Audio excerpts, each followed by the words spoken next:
Welcome back. India is going through an unprecedented healthcare emergency. Our cases have crossed the 3 lakh mark, which is the highest ever daily rise for any country in the world. Also, there is an acute shortage of medical oxygen that is being reported from several parts, especially the national capital at the moment. To make sense of what's really happening, Dr. Rachna Kucheria, epidemiologist, joins us. Dr. Praveen Chandra, interventional cardiologist from the Medanta Medicity Hospital in Gurugram, and Dr. Ishad Pathan, interventional cardiologist from the Kingsway Hospital in Nagpur, also with us. Thanks so much, doctors, for being with us. Dr. Chandra, I want to begin by asking you, about the oxygen shortage crisis that the national capital is facing. How does this, make the fight against COVID all the more difficult? Okay, so as you are hearing since the last 48 hours, that we are seriously struggling with the oxygen issue, and certain measures are being done at all levels. I must say that everybody is trying hard to get it, and this is something which was totally unexpected for the entire country and for Delhi as such. And I'm sure we will be able to fight it, and we have to be, working towards it. And everybody is trying hard. We, as hospitals, are also trying hard. Government is trying hard. Everybody is doing it. So this is not the time to point fingers at anybody. This is the time to hold our hands together and work towards the single goal that we get oxygen. And that's very, very important. I must say this is a situation of unprecedented tsunami of COVID cases which has come. Nobody expected this, so I must say that we have to just keep our courage together and work together and get our patients right as soon as possible. Right. Dr. Pathan, what is the situation in Nagpur at the moment? We know that Maharashtra, of course, has continued to remain the worst hit state in terms of the daily caseload. There is a shortage of oxygen that is being reported sporadically across other hospitals in the country as well. What's the situation where you are? Yeah, the situation is very here because the oxygen requirement has increased nearly 200%. The number of ICU beds have increased, but still the number of cases here are very high, and the local hospitals are not getting enough oxygen supply from the vendor, because previously Nagpur was getting raw material from Chhattisgarh. Now they have stopped that procurement of oxygen, and they are saying they need at their state. So yes, our Nagpur is not getting the raw material also.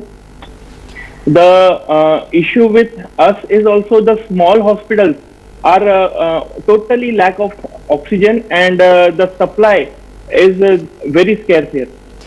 All right, so you're saying that small hospitals are also running out of oxygen. If we are seeing some of the biggest hospitals in the national capital of the country send out SOS messages, one sincerely worries about what's really happening across different smaller areas and smaller hospitals in the country. Dr. Kucheria, nobody saw this coming. As you heard Dr. Chandra say that nobody anticipated the numbers to be what they are. Is that the real problem?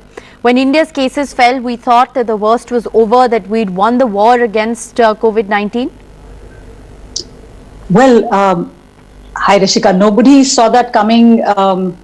It's okay for lay people to say this, but for a country like ours, where we have scientists, public health specialists, people who are in genetics, microbiology, and we know the virus had not gone anywhere.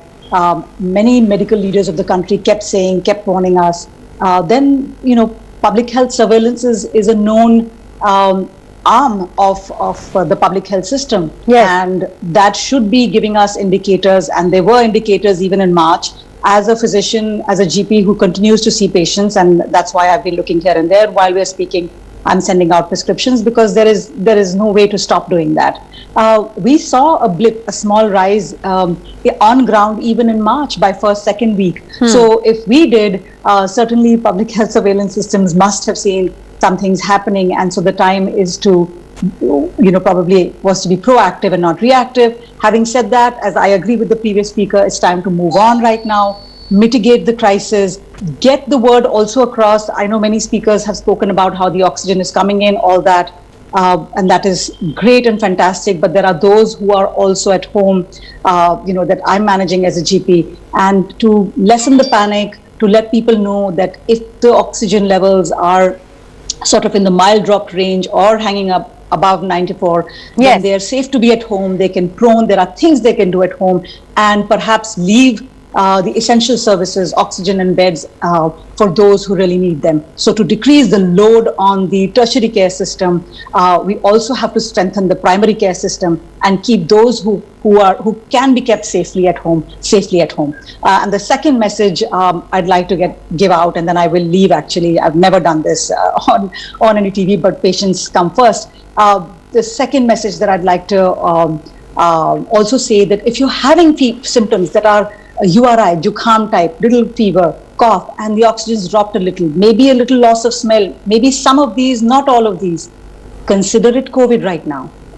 Testing, I know, is not happening. Labs are also crashing. People are not able to get to your homes to take the samples. Do not infect others. Consider it COVID. If you have the luxury of isolating at home, do it. Don't infect your family members. Start measuring temperature and oxygen. Stay Right. well hydrated. Lots of That's an liquids. important point. And that's really important. That is the diagnosis at this point if you can't get an RT-PCR, which is what we're seeing on the ground situation. One, they're not happening. Two, the reports are really delayed. Yes. In that 4 or 5 day period, you cannot go around infecting others, and also slacken off on your own health. And third, most importantly, don't start taking a barrage of medicines, to fix this and that and the other. There are no medicines for COVID. You're only going to end up with side effects, which may, if you were okay at home, which may push you to the other side. So those I think that's messages are very really, really important, and we should. Yes, I think that's very important advice, Dr. Kochariya. Thanks so much. Dr. Chandra, would you agree that a large part of the problem is that reports are delayed? There are also this new trend of people who are fully symptomatic, but they are testing RT-PCR negative to begin with. Why is that happening? Yeah. So this is very important that, we have to now realize, and people in general have to understand, that the symptoms are very, very important, as Rachna has already said. And these symptoms have to be considered, at home, and home care is the first step to be done. And this is what we are advising everybody. So if the saturation is coming to 91, 92, do not panic. Yes. Be at home, get yourself consulted with one of the physicians who are nearby, or your general physician. And mostly the only medicine which has to be given is paracetamol for the treatment of fever, and nothing else has to be given. Many times people are taking ivermectin and so on and so forth. So none of these medicines have been shown to be of any benefit in terms of preventing the complications or treating the virus. So that is one step. Second step, very important as far as oxygen is concerned, because we are talking oxygen today. So people should not panic or try to hoard oxygen at their home, or try to kind of get into the hospital quickly so that in case they need oxygen they will get it. Yes. Please do not try to do that. If Well, we I think do that's this, very at important. least 15-20% beds will get vacated, and Yes. we will be able to treat seriously sick patients who need more oxygen. All right. That is very, very I think important. that's very important advice as well. Pathan, what's the advice that you're giving patients at the moment? Because there is, like Dr. Chandra said, there is panic that has set in. Given the situation, given the constant reports of a shortage of oxygen, a shortage of bed availability, anybody who is even mildly sick feels like they want to access, a hospital or healthcare facilities, God forbid if they don't get it at a later stage. What's the advice that you're giving patients? See, it's very important for the general public to know that the oxygen requirement of a patient needs at a later stage, but before, when they are being diagnosed, they need to practice some kind of exercise like I show at this platform. They need to have deep inhalation and exhalation, means deep breathing. They have to have this deep inhalation and deep exhalation, one. Second, they need to hold their breath for as long as possible, like deep inhalation, hold as much as possible, and then exhalation. This practice to be done at least 1 to 2 minutes per hour for every diagnosed patient from the day one. Rather, I would speak without being diagnosed also, everybody in the country should do this, because this will increase the more recruitment of the alveoli of your lungs. The lung capacity eventually increases, and your requirement of oxygen, if at all you get hospitalized, will be decreased. Okay. Third, people are saying prone ventilation is also important. Yes. Everybody, including a hospitalized patient or a home managed patient, should be having prone ventilation. In that, the only need to be done is your neck should be extended, your legs should be extended, your lungs part should be down on the bed, Right. and you should inhale and exhale in a prone position as much as possible during Okay, so daytime, this is- and during night time also you should switch the sleeping pattern. Right. So I think this is important advice in terms of just what you can do to mitigate, the situation if at all you need to.